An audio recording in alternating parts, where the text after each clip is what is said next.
Coach, I guess first question. Obviously, you've had a couple closed door scrimmages, and not asking for specific details, but what were some of your biggest takeaways from those scrimmages?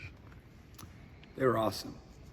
Yeah, I love those opportunities. I'm a big fan of the closed door scrimmages for a variety of reasons. We've played a charity game as well since we've been here, but you could tailor make it. Obviously, working with the other staff on what the program's going to be, if you will, and the segments, and you can work on your team. Going against someone else. We usually play one earlier than most. I found that it's such a marathon season for us, and there's something for them to look forward to, and then for us, to get a glimpse of where we're at, what's lacking, etc. So, just pleased that we were able to have the opportunities. I think got better the 2 weeks between the closed door scrimmages, and now the goal is to learn and grow from the last one that we just had on Sunday, and that was kind of the plan, to give us a good week to get back to the drawing board and strengthen some things up. We'll go to Benjamin and then to Jacob to coach's right. Yeah, I wanted to ask about bringing on Jordan Sperber to your staff. I know obviously he's a big numbers and analytics guy. What sort of a threat drew you to him, and what does he bring to the staff for you guys? Well, when James Miller left in the spring, we took our time. We're obviously in the middle of a lot at that time of the year with the portal and retention. So we kind of tabled it, and then after much thought, basically decided not to necessarily replace James, but to reshuffle the deck and take a bird's eye view of it and figure out what we needed to make our program better. And Jordan's someone I'm familiar with having worked for him a year at New Mexico State. So he was on the previous staff. When I got the job, he was a holdover from the previous staff. His career timeline was, he's one of those guys that graduated early from college. I think he went to Villanova, and then got into college coaching. And he worked with Musselman at Reno, Nevada, and then a year at New Mexico State. And when I got the job, I didn't have any intentions of keeping anyone from the previous staff. I was going to hire my own guys, but I certainly spent some time with them and interviewed with them. And I will never forget when Jordan left the room after his presentation. I'm like, oh, I'm hiring that guy. Like, he was very made an impact on me. I thought he could influence winning then, and now 6 years later, he went off and was running his own company called Hoop Vision and did very, very well with it. A very respected guy in our industry, and we had a personal relationship, and we had a casual conversation one day, and there was some interest in both ways, so we pursued it and ended up making it happen. I just feel like he looks at the game a little bit differently than the average coach, and all he's done for 6 years is study basketball. That's what he's done, is study the nuances of the game and how different people coach and teach the game and play the game. And so he's been beneficial already, but I believe that he'll even make us better as the season unfolds and trying to solve problems. And I really looked at it as like, who can make us 2 or 3 points better every single night, which when you play a lot of close games, that could be the difference. How has this offseason been different than maybe your first 2 years here? The first year's just different no matter what, because no matter how many players are back, it's all new. The vocabulary, terminology is foreign to them, and it takes time to everybody get on the same page. You've heard that from all the first-year coaches, I'm sure. But last year we had so many guys coming back, so we had that carryover. This year we didn't. So it certainly wasn't like the first year, but it felt, more likened to that in terms of, getting people on the same page and learning and understanding the standard, the expectations that we've had. We just had so many guys back after our first season. I think we had all 5 starters, if I remember correctly, and so it was just different that way. We'll go to Sam to coach's left. And going back to kind of the late spring, early summer when you were constructing the roster for this season, how much intention did you have in that of building a roster to win games in March, and how have you maybe seen that kind of come together now?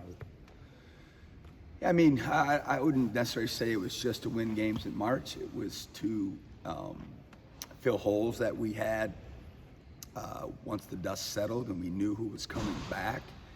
And it's pretty obvious that, scoring baskets was something we had in the back of our mind, in who we brought in to replace the guys that left or graduated. And so that was a big push for us, is to get guys on the perimeter, especially, that were multidimensional, that could score for themselves, that could create for others, take some pressure off of Josh on the perimeter with the amount of attention that he deservedly received as the season unfolded last year. And, as these games unfold, we'll see how it works. Go to Danny P. and then back to Paul. Following off Sam's question, Riley already has a look of an SEC guard. Obviously, he was at Florida. What have you seen from him since practice started and realizing that? Yeah, I mean, everybody can see the talent and the body. He's got 2 years of SEC experience under his belt, which obviously helps. Hopefully it'll help him a lot once we get to the game portion of the schedule. He's still learning how we need to play. Every team's different. Every staff's different. And you have an idea of what's best for you individually. And maybe sometimes we have an idea what's best for you individually for our team. And not specific to Riley, but for all the new players, that's something that we're continuing to work through to try to get everybody on the same page. I've said this many times, that team sports are so unique, like basketball and football and all of them, that when you have kids that aspire to be professionals and get paid to this for a living, they have individual goals, and rightfully so. But to get them to all be together and try to reach those individual goals within the concepts of the team is a task, a difficult task at times, and that's what we're working on. But Riley has gotten a lot better since the summer. His buy-in gets better and better. He's got all the talent in the world, and we're hoping he can get it on the floor. Obviously, this season will dictate a lot of this, and I know you got some guys on the roster that are kind of pigeonholed to their position, and especially when you look at center and possibly even point guard with Clary. But talking to the guys last week, it seems like a lot of them are can play different positions. You feel like, I know the season will dictate a lot of it, but you feel like this is a more versatile team with different mixes and matches that you can do than you've had in the past?